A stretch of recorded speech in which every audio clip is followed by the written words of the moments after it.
Okay, so I've spoken ad nauseum on the podcast before about the difference between knowing something and getting something, and I'm going to just touch on something here. I'm not going to get into the details of it, but just to quickly gloss over it and to kind of remind myself what I'm talking about.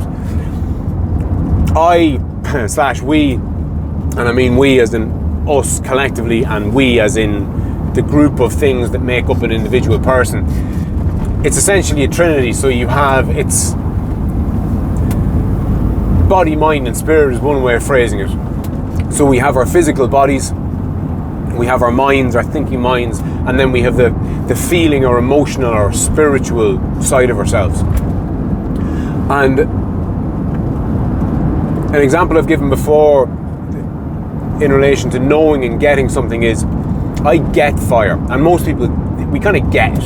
We can start fires, we can put them out, we can stoke them, we can blaze them up really fast or keep them lit steadily for longer and all the rest of it. So we get it, we can use it in our day-to-day lives, we have an understanding of it. But it's very practical.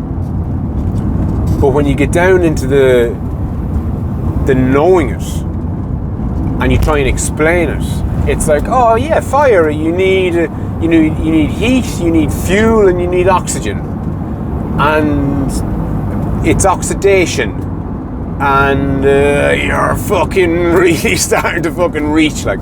So I don't know it. I get it, but I don't really know it.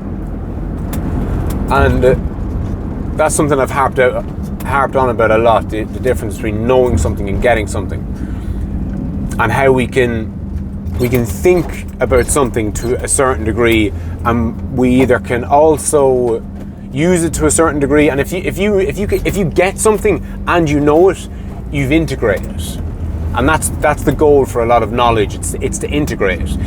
Knowing it is one thing.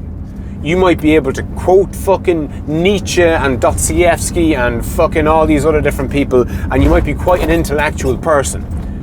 But if you can't apply that practically, you're kind of lopsided, you're kind of off balance, you haven't integrated it. And just back there, I'm coming into Lusk, I think, at the minute, and it reminded me of a couple of deliveries ago.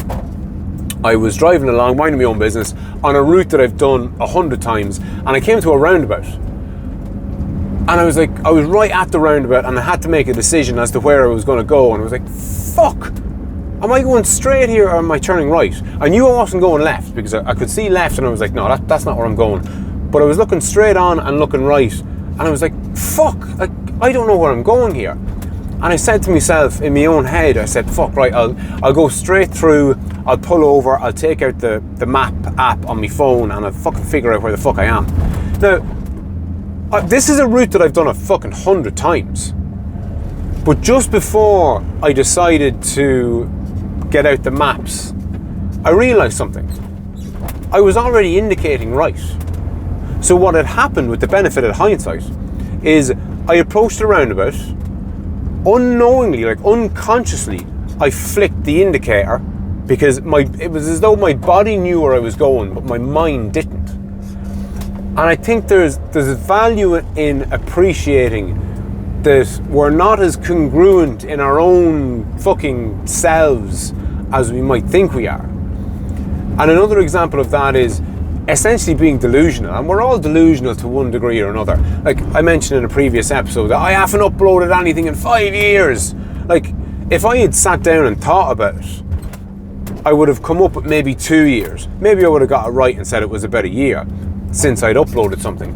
But in my regular day-to-day consciousness, I had the notion in my head that I hadn't uploaded anything in 5 years.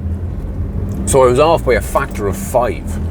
And that's just a tiny, tiny little window into how our thoughts mightn't necessarily map onto our reality.